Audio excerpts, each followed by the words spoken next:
Hello everyone! This video is a playthrough video with some tips and tricks for the new web game Platonic Frequency by Hexeosis, sponsored by Vverse. HTC Viverse was cool enough to reach out and commission this experience as a free-to-play, free-to-access web art game experience. Thanks guys! Okay, so when you first load the game, this is what you will see. It defaults to third-person mode, so you can see your avatar, but you can also press V on keyboard to switch to first-person mode. First-person mode looks better later on, but you will see that part. The basic idea is that located around the central part where you start the game, there are 4 satellite pavilions or temples or gazebos. Never figured out the best name, lol. Anyway, if you walk up to the building and go up the stairs and approach the polyhedron floating above the pedestal, plinth column thing, that subquest game will start. They all follow the same formula. You have to go and collect the number of shapes that corresponds to the number of sides that platonic solid has. So for this first one, there are 6 cubes or hexahedrons to get, since cube has 6 sides. You can either just run right into them, and they will make a fun sound, and your quest counter will increment. If you touch a wrong shape, it makes a boop sound and doesn't count. But you can push those ones around.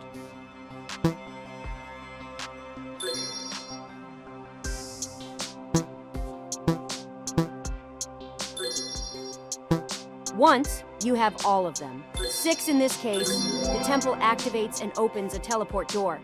It's that light blue thing that is semi-transparent and pulsing. If you walk into it, bam, you get teleported into a trippy hexeosis animated GIF-like immersive 3D environment. Each area also has its own music and design theme. You can close the quest info text panel and reopen again by using this icon in the upper left corner.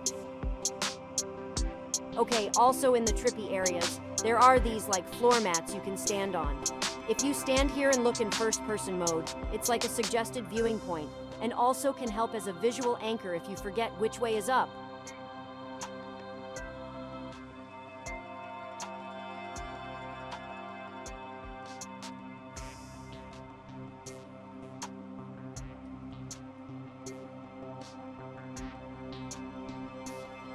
You can stay in here as long as you want, and when you are ready to leave, you can get back by just walking in any direction, and there are doors that will show up on either end of the trippy tunnel. Okay, now we are back on the main map again, and we can go to the next one.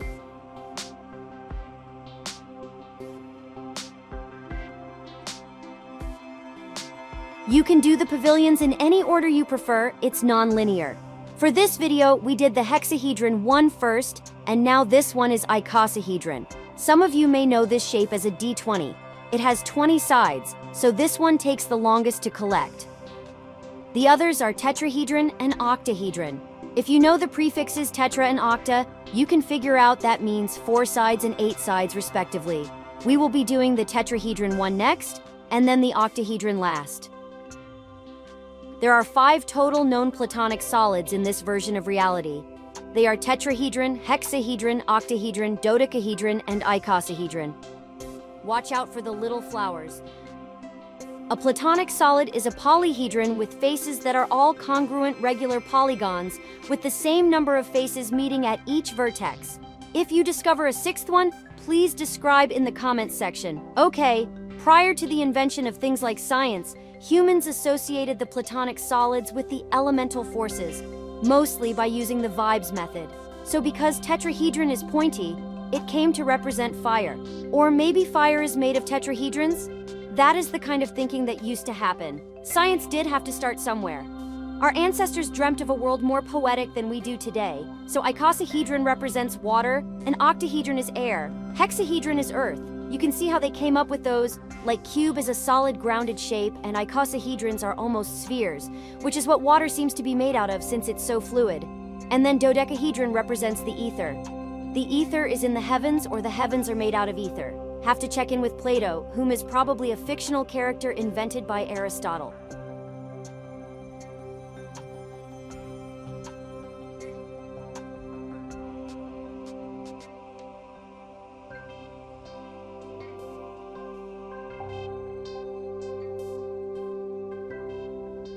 Remember, if you closed the quest tabs earlier, you won't be seeing the new ones, so you can reopen with the button in the upper left corner.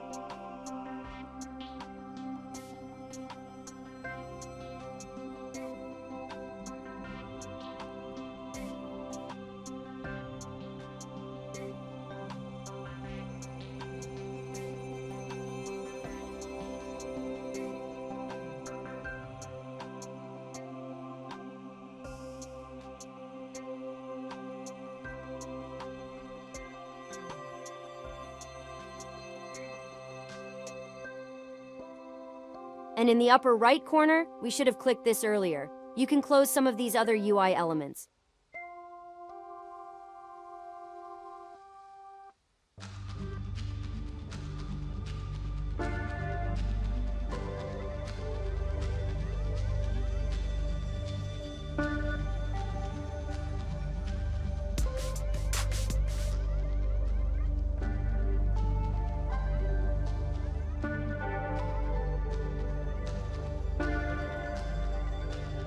One cool thing, there are many, about Viveverse worlds, is that the avatar system is separate from the games themselves.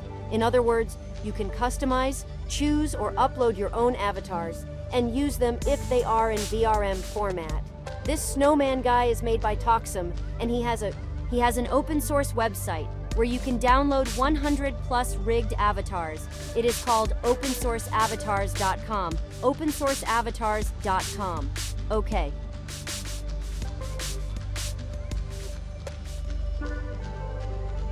In addition to walking into the shapes to collect them, you can also click them with your mouse by moving the pointer over the shape and selecting it with a mouse click.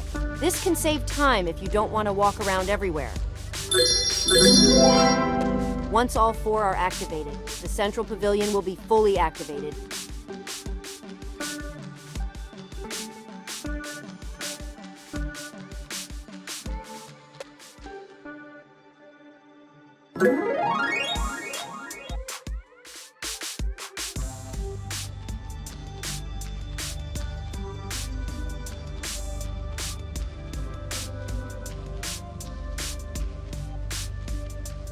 If you return to where you started, you will now see the 5th and final platonic solid.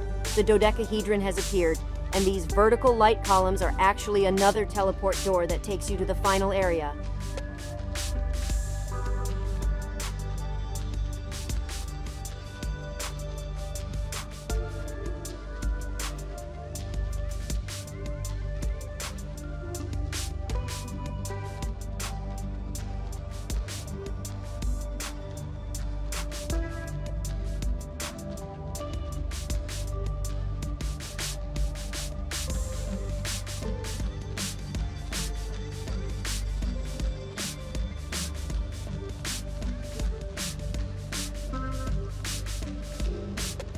You can get back to the top again from this final secret room by finding the doorway, which is a light blue vertical rectangle looking thing. There it is. When you get back, there will be a credits page with a link you could click if you wanted to go see some gifts at hexeosis.com.